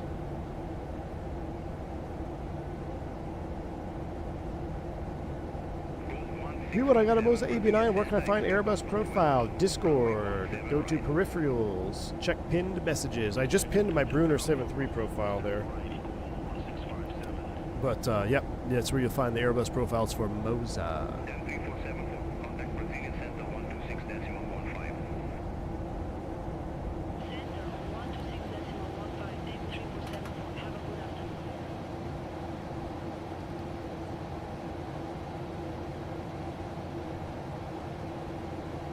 Alright, doesn't look like there's paint much out there. We're going to go terrain up on this side now.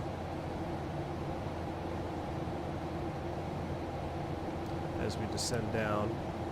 We'll keep this in full screen mode. We got some high terrain out to the left, 3,000 out on that side. Sector Route 2 is going to be 4,700 feet northwest. Missed approach is climbing right turn. And what are the minimums? I never set the minimums actually. 406. Missed is 4,000.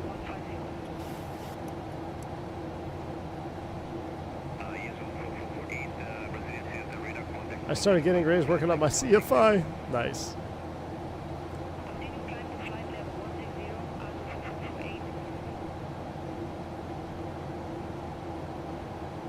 Alright.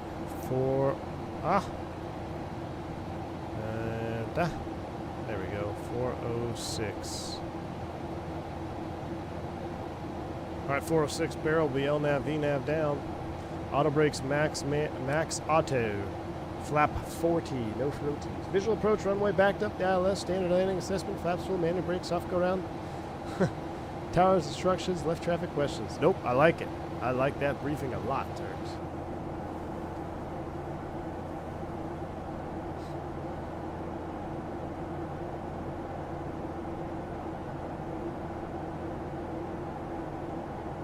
Your sim stutters very slightly when you hit the recall button?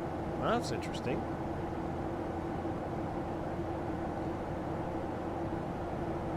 If we were going to be doing 737 check rides at Expo Landshark, that'd be awesome. I'm going to try. I have no idea if I'm even going to be able to make Expo this year, guys. Obviously, I'm going to try, but not even knowing how my schedule is going to look by that time, it's hard to plan around it. But we shall see. I'm going to try. I would love to go up there in Minneapolis, even if I can just get out for a day, you know, just for the main event day. Get some Angel Food donuts, go walk around the floor, see the Win-Win floor-mounted yoke. Where'd you get the gold livery? It's on the Flight Sim TO. I did find an error with it. It looks like the windowsills are pink. Not perfect. We need some, but it's not bad. It gets the job done. We need some high-quality paints to be remade. We need some bare metals. Give me Aero Mexico. Give me Astrojet. Give me American Airlines Classic. Give me Eastern? Give me anything bare metal, baby. Anything. Just had a WASM in the 340 from Frankfurt to O'Hare. Oh, that's a bummer, man. Windowsills. Windowsills? What are they called? Windowsills. How do you get camera views? Do you use chase plane? Nope. I just have my views set up, exclamation point wing view, and it's all about binding your controls. If you bind your controls correctly, you can move around, save whatever view you want. I might just have to make a video because I've updated my technique where you don't have to edit anything anymore. You just use the Copilot hackout function. I'd make a bare metal exception for straight wing 88-800. Yes, that would be nice. I want that MD-80 straight bare metal classic jet sim pilot. They got a release date on that? Abdilo, I did. Thank you, my man. I'm planning my schedule for a little visit to Colombia soon. Oh, Abdilo. Sorry, I thought you were a V pilot. I confuse the two sometimes. For San Juan, Puerto Rico. Mickey G, my man, what's up, dude? It's tomorrow MD-80 releases? Oh my goodness. Tomorrow during college football? Is it going to release in the morning? I won't be able to stream it unless it's early. Because I got to watch A&M. Alright, we're through 18. I forgot to do this at 18,000 feet. Then we'll get the fixed on.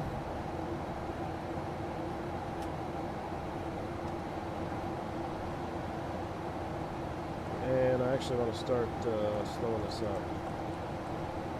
We're going to start slowing up anyway. Speed brake coming out. We're getting ready to go through 10,000 feet, so we'll just get the retracts on, chimes on. Flight 10's pretty start running. MD-80 release, cough, cough. I think I might be coming down with something. Oh, yeah. Well, dude, I don't know, you're probably a line holder, but it'd be, you know, the if needed is pretty cool. That would be, if I was on reserve at home and there was a release, I would definitely be if needed, if you know what I mean. MD-11 expected to return around March, May? Whoa, whoa, whoa, Nabil. For real? TFDI is not releasing till March or May? I thought that was going to be this week. It's already out to collection edition owners. That's super mid. TFDI is dead to me. Apparently I'm not on their content creator list after we were a little harsh maybe on the first stream. Oh, IRL. You gotta be specific with this, Nabil Ham, Dewey. You gotta be specific. Okay, they're not dead to me. They're still alive. 10,000 feet. Here we go. Fenix will have them back in May. All right. You got eye trouble. Can't see you going into work. I know.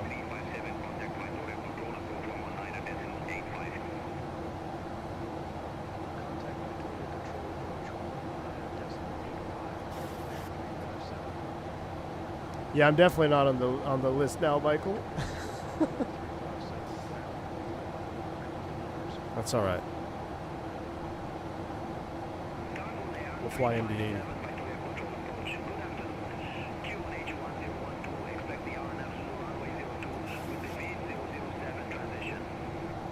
We can expect that, but we're going to land runway 6. Bill's Mafia, I thought it was supposed to be real soon, but I guess, I don't know. Any Easter eggs? I found one over here.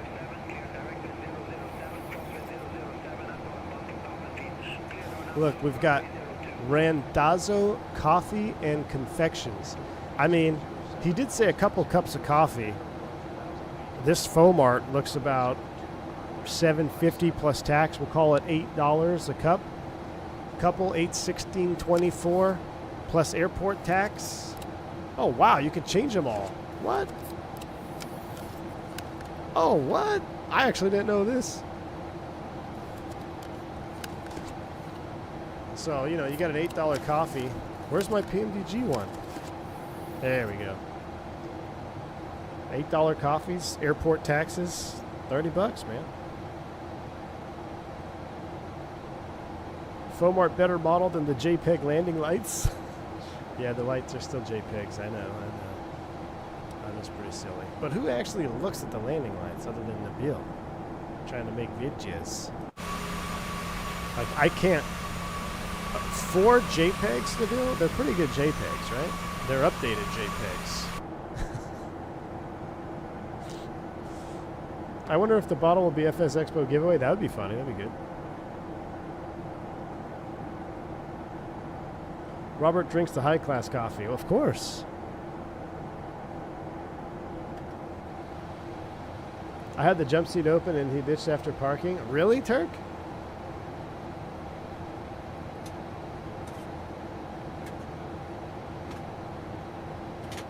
We'll have the jump seat open just in case.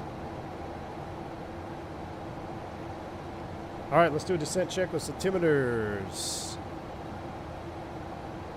Are 1013. Approach preparation completed. Pressurization is checked. Terrain display selected. Lights are set. Before landing to the line, approach briefing complete. Seatbelts on. PA's completed. Recall. Check. Auto brakes as required. HUD is set. Radius and display set and cross-check to the line. Sending down to 4,000 or above here. We're looking good. We got flight recorder ready.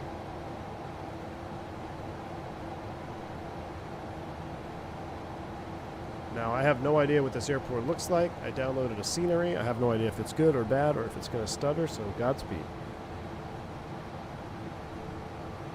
If you tail strike, Rob will tell you to run the tail strike QRH. Really? Oh, that's right. I remember you saying that in the chat or in Discord. Well, pro pilots don't tail strike, Sam. Come on now.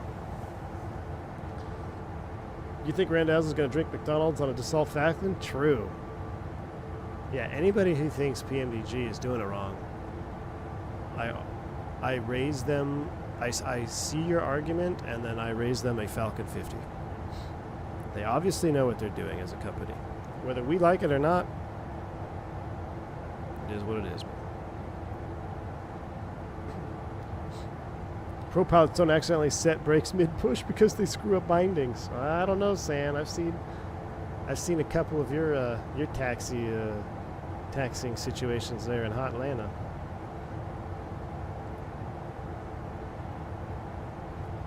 And when they do the tail strike, they make sure to do it to the Medal of Honor themed plane.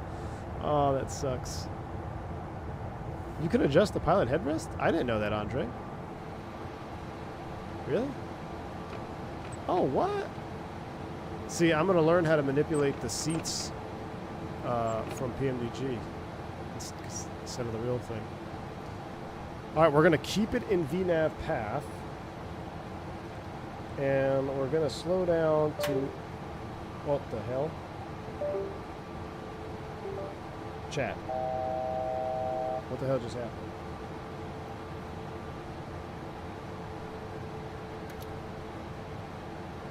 My oh, you know what it is? My USB hub might have a loose binding. I bumped my desk and all my USBs disconnected. Everything is still working. Interesting. Very interesting.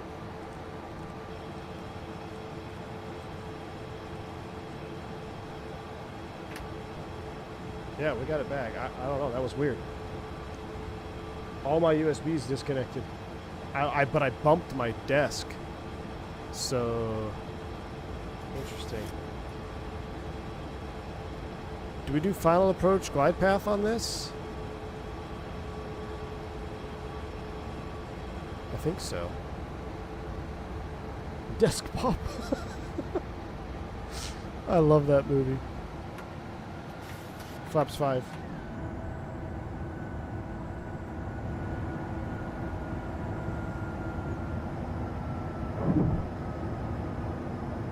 That would have been a CTD in 2020. Yeah, it would have.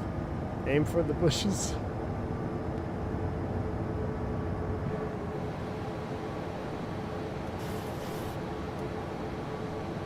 All right, we've got the glide path.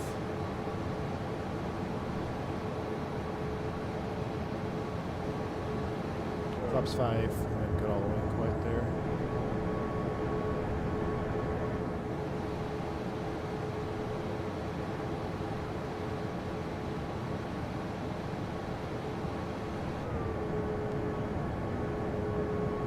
Get the replay up and fly.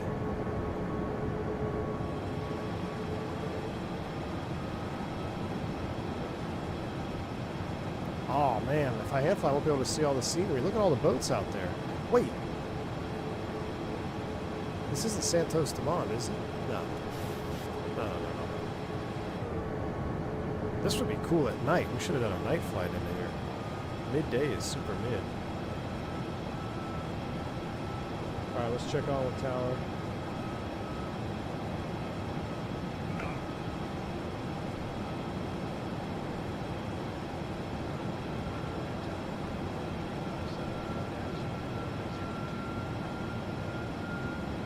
He's saying 02, but we're going to land 06.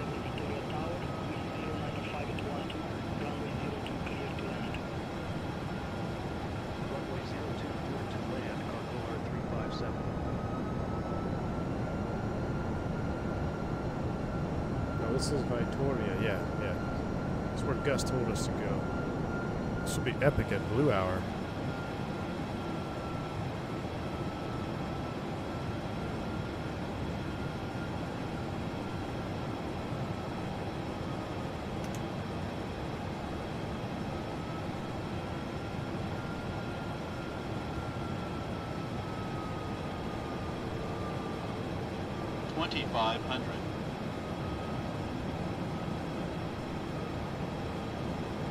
Here we go. Let's go gear down. Flaps 15.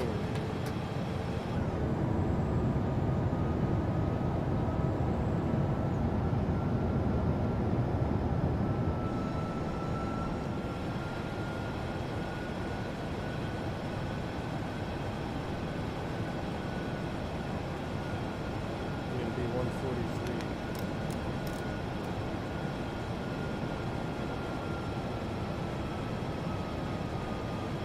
Caution, terrain. Terrain check. Caution, terrain. We're so fast here. Caution, terrain. Caution, terrain.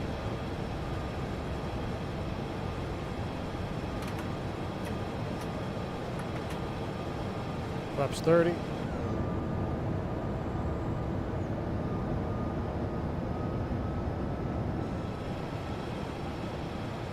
Oh, that is so cool coming through the mountains here. Look at that. All right, flaps 40 coming in. Speed brake is armed. Landing checklist. Speed brakes armed. Green light. Gear down. 3 green. Flaps 40. You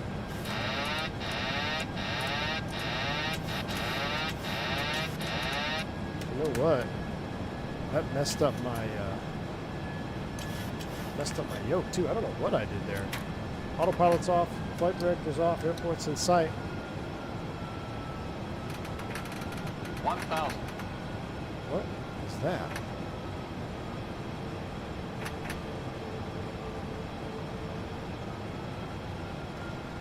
I gotta get down there a little bit high. Watch that sink rate.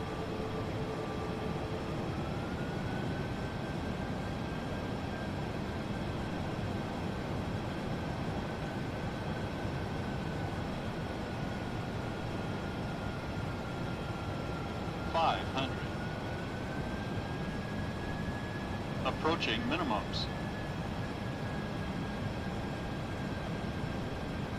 There we go. Wind straightened out finally. It was coming across there pretty good. It is shifty.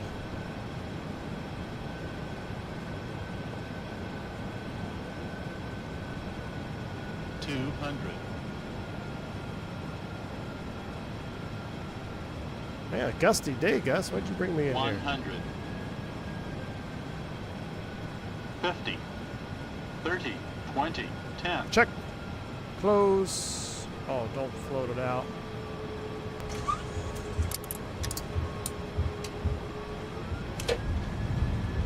Spoilers. Alright, nope, deployed. Like a glove. Manual brakes. Hell, we got all day. Let it roll to the end. All the way to the end. Exit left at Kilo, he says. Go around. What are you guys talking about? What are you guys talking about? Go around. That was almost textbook. Ground 121.95, cargo layer 357. He thought we landed on 2, so we're going to turn right on Foxtrot to join Echo. Or we'll just go down to the end, because ATC was thinking we landed on 2, so we're going to do this. We'll get on 2-0 and get on Kilo.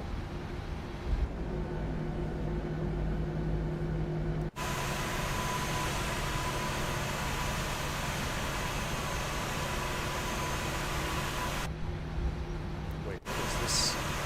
Oh, scrub the nose wheel. Look at that. Listen. Textbook unstabilized? What are you guys smoking? You guys are on something. You guys are on something on that. If you think that was unstable. It's also more than 3 degrees, so Yeah, a sink rate due to wind shear is not necessarily. We didn't even get a sink rate.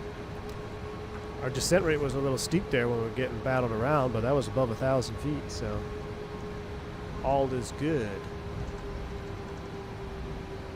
I don't know what we're gonna do behind this guy now. Cargo R357 request taxi to company cargo ramp. Oh, he thinks we're going to cargo. We're not going to cargo. Cargo log 357, cargo 11 Alpha. Oh, yoke camp froze? Oh, everything. Yeah, because of the, you know what? It froze because Cargo 11 the Alpha, YouTube Kilo, Echo or my Delta, USB show thing. runway 06, cargo layer 357.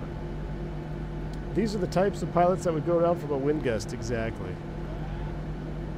I'm gonna cut him off. And we're actually, where's the terminal? The terminal is over there. So let's go ahead and clean it up. We'll close that. What did Karen say? You were sinking faster than your reputation on product opinions, says the man who got banned. Love it. Did you get your account back yet, Turk? You pirate, you.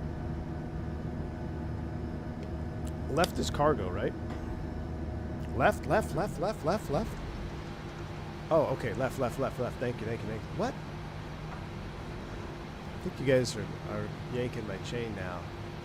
Left?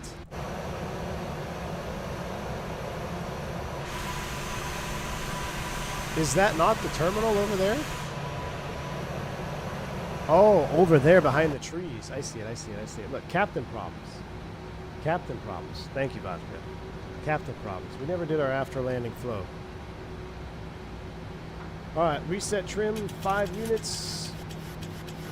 That's up. Auto brakes off. Flight director's off. That is all good. Bleed panel stay anti-ice. APU. We'll get you cooking. And we'll get the lights.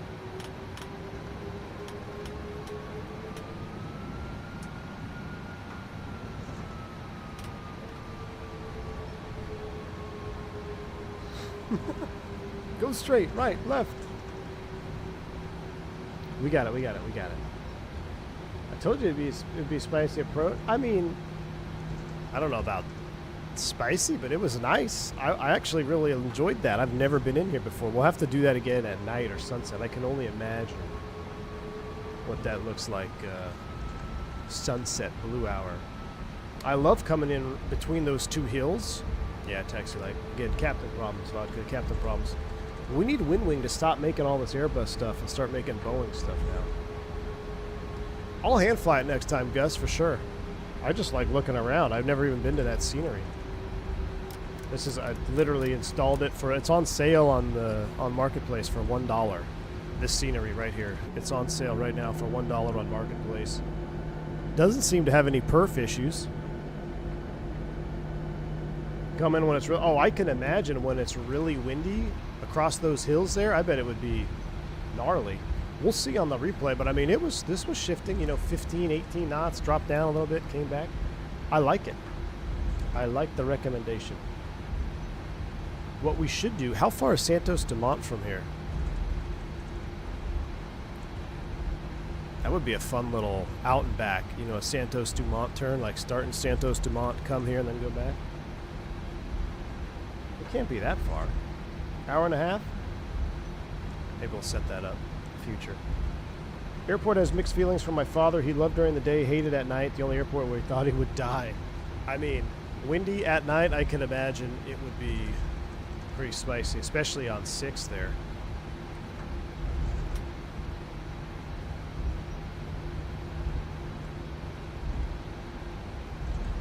Oh, circle into 3-3. Oh, circle into 3-3 or 30 knot. 30. Sounds like Aspen. Yeah, no, thank you. We'll take Charlie 3. And this is a neat little airport.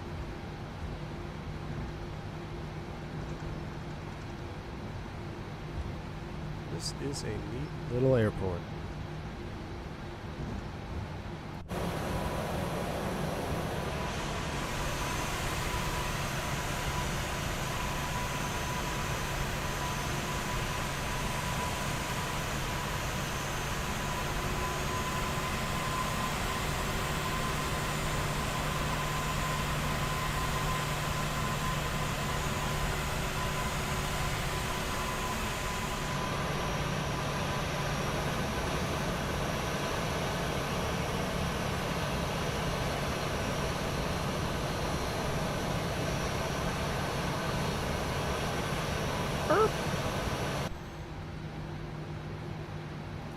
Brake set. Let's do a shutdown flow. APU gens coming on. And so let's go ahead and go engines. Bleeds. We're going to go off, off. We'll let that cook for 2 minutes. Let it burn. Isolation open. Electric hydraulics. Anti-ice is off. Probe heat's off. Window heat's off. Seatbelt sign. And then we actually can do all of that as well. And then transponder standby.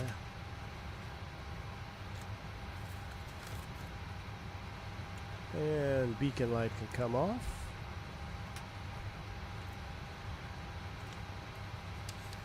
Oh, I don't even have my shutdown checklist. Where is it? Shutdown. Parking brake set. Fasten seatbelts off. Electrical on. APU. Engine start levers cut off. Flaps up. No lights. Anti-collision light off. Fuel pumps off. Forgot those. Fuel pumps off. IRU's off. Window heat. We're going to leave those on. Window heat is off. Probe heat is auto. Anti-ice off. Electric hydraulic pumps off. Air conditioning and bleed set. Emergency exit lights are as required. Engine start switches auto. Weather radar off. Flight directors off. Auto brake off. My goodness. O2 engine oil hydraulic quantities check. Down to 92%. Arrival airport, sent, stab, trim 5 units, transponder standby, HUD stowed, AML, flight deck 1. Cool. Shutdown checklist is complete. Alright. Let's go ahead and do a replay.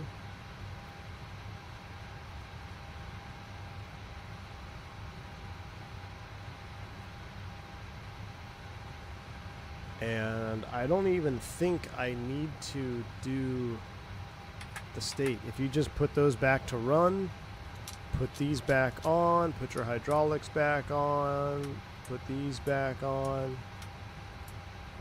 Oh, just so we have some bleeds. We're pretty much good. Watch this. I'm pretty sure replay mode engage. Get everything back. Let's watch this at a lower light condition, though. I want to see what this looks like.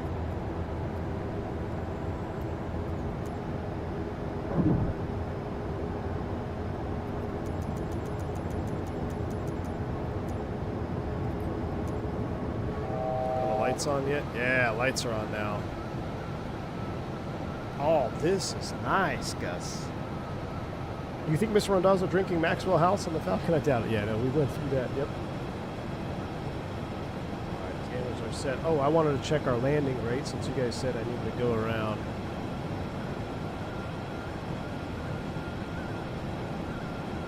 Our landing rate was 131 feet per minute. Absolutely juiced. 131. We're getting pretty good. We're getting pretty consistent landing rates. Put it at night and see the Black Hills. Oh, yeah. Well, if it was dark, because you can't tell what's terrain, see how that could be very deceiving, right? You see black, you're like, oh, nothing there. No, there's mountains there. I'm glad I did all my initial training in mountainous terrain, because we hammered that home. We don't have experience flying at night. The single engine, scary stuff. Wow, let's watch this through here. I'll get the flaps coming out. Let's run you forward. I'll leave a nice long. This is an awesome approach, Gus. We're going to do this. We're going to do Santos Dumont to here, Victoria. We're going to do a turn in the future so we can fly in and out of here one more time and get a landing out of Santos Dumont again. Yeah, reverse sucker hole, AJ. Exactly, reverse sucker hole. Flaps 40. I can imagine that wind is ripping through there. You're going to get rocked. Look at the bridge. That is amazing. This is a real... How did I never fly in here before?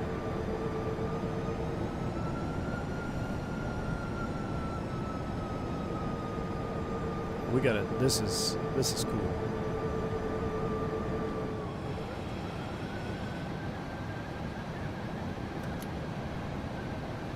There's our wind sync. Winds are shifting. Oh, unstable. Oh my goodness, beautiful. 2 whites, well, 1 red. There, we got a little low. Minimums. I wonder if you have to turn the jib whiz off on that. 300. You got hiccups now. It's time for me to go for that turn. I love the boats out there in the harbor.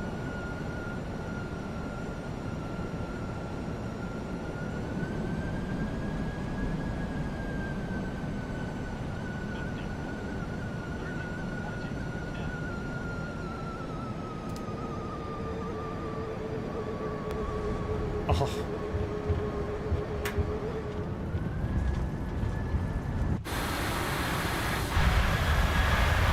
That's pretty bang on. Where's Turk Heron at saying that we needed to go around? Oh, you're some legal landing. Let's see here, Turk Heron. And grease it. There. Oh my goodness, look, we have another 500 feet to go. Hair off center line. Nabil, the scenery, I bought it in Marketplace. $1, man. $1 right now. It's on sale.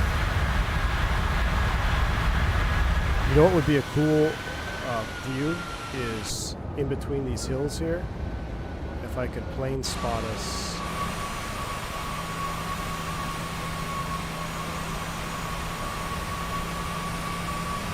Trying to think. Yeah, we might be too high up to see anything really. Yeah. I want to set up the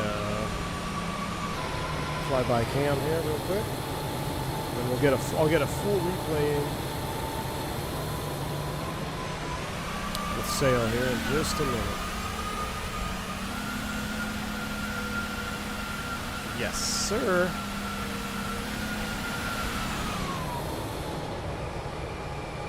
Love it. All right. Fabiano cam is set up. Replay is going back. Sail's coming on. We are ending this one here pretty soon. I'll give you the full flight in there. Full flight experience. Replay resume. Get flaps back up to 5. You know what? I have a loose USB because when I'm bumping my controls, all my USBs are flickering off. I hope my USB power hub is not going out on me. That would be a problem. All right. Well, shout out to Gus for the route suggestion. Awesome. We're doing it again, Gus. We may even have to take the citation in here or something. I really want to do a citation flight. We have a little bit of time before the Sooner game tonight. Stick around, make sure your notifications are on. We might do a second encore stream on the Citation 10 this evening. If not, we may do something early tomorrow at the MD-80 if it's available.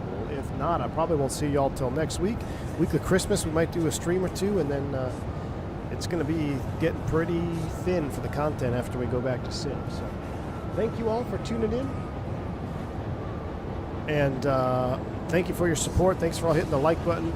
Bank Angle Checks, Dom Pellegrina for the super chats. Appreciate y'all. Until the next one, I hope you all have a wonderful weekend. Stay safe, stay healthy. I'm the one. See you.